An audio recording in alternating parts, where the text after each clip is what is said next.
The first thing he said was that he wasn't angry about the food, which is always how you know someone is furious. I was working the late shift at a fried chicken place off the highway, the kind with sticky floors no matter how often you mop, the soda machine that screams when it's out of syrup, and a menu board that flickers like it's tired of explaining itself. I'd already been there several hours. My name tag was peeling. My headset smelled like sweat and fryer oil. He leaned over the counter and smiled at me. Not friendly, not hostile, just shallow, like he was trying on a face. He said, "I just want you to understand something." He spoke carefully, like he was being recorded. "This isn't about the sandwich." I apologized anyway. I always did. I said, "I'm sorry about that, sir," even though I didn't know what that was yet. He had ordered a combo, ate half of it in the dining room, then came back up and said the chicken was wrong. Not cold, not raw, just wrong. "It tastes like you didn't care," he said, nodding at the tray. He laughed a little after, like that made it a joke. "You should care more. People can tell." My manager, Denise, came over. Denise had been dead inside since 2009. She offered a remake. He declined, asked for a refund, then said no, actually, keep the money. "I'll be back," he said pleasantly. "This place feels unfinished." He came back the next night. Different shirt, same smile. He didn't complain this time. He just stood at the counter while I rang him up, watching my hands. When I asked what he wanted, he said, "Surprise me. You seem like you need the practice." I laughed. I shouldn't have. I did that thing where you laugh to keep the line moving. I rang up the cheapest thing and handed it to him. He didn't eat it. He set it down, untouched, and leaned in. "You ever think about how many people you feed without knowing them?" he asked. I said, "Here's your receipt," because that's what the script says to do when someone goes off menu. He smiled wider. "That's worse than hurting someone," he said softly. "You know that, right?" I told Denise. She rolled her eyes and said, "As long as he's not threatening you, we can't ban him." She said the word threatening like it needed to be allowed to count. After that, he started coming every few days, always during my shift, always calm, always shallow. He learned the rhythm faster than I did. He knew when the fryer alarm was most likely to be ignored, when the lobby camera blinked red instead of green, when Denise took her smoke break and left the front to me. Once he corrected me on the time. "You usually flip the trays at 7:42, he said casually. "You were late tonight." I laughed because it sounded like a joke, and because laughing kept him from repeating it. After that, I started checking the clock more often. I don't remember deciding to. He never wrote anything down when it mattered, only when people were watching. Sometimes he'd stand by the pickup counter and say things like, "You're doing great," in the same tone people use on kids riding bikes without any training wheels.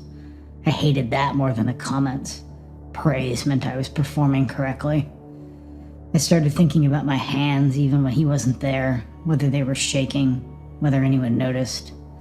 Sometimes he'd say things like, "You look tired. That makes people careless." Once he said that tapping on the counter, staring into my eyes.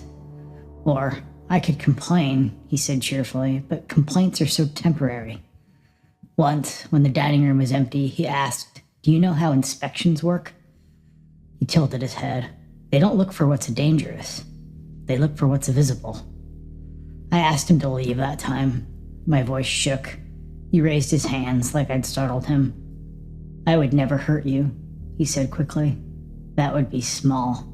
I'm not small." That was when the switch flipped. 2 nights later, during the dinner rush, he did something new. He ordered food, a full order, extra sides, a kid's meal, which felt deliberate.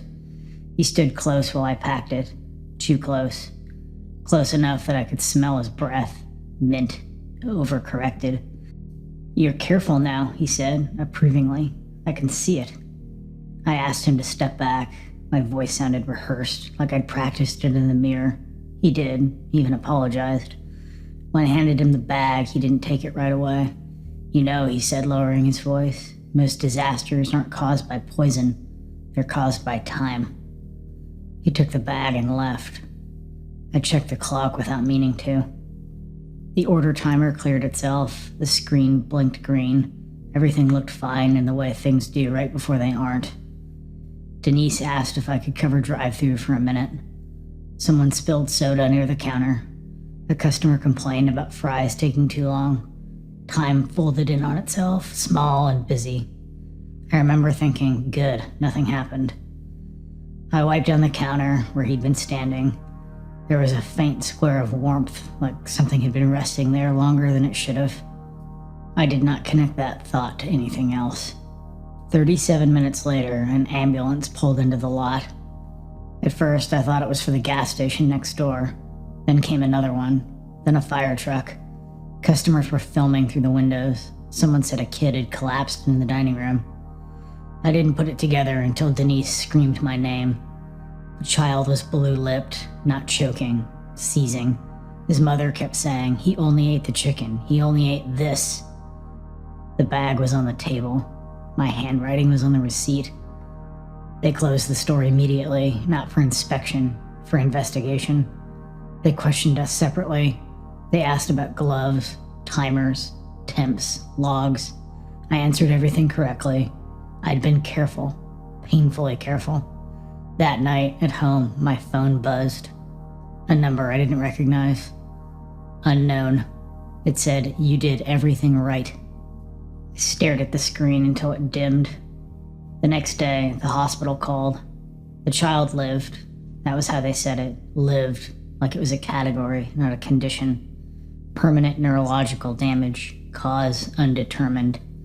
No contaminants found, no violations severe enough to explain it.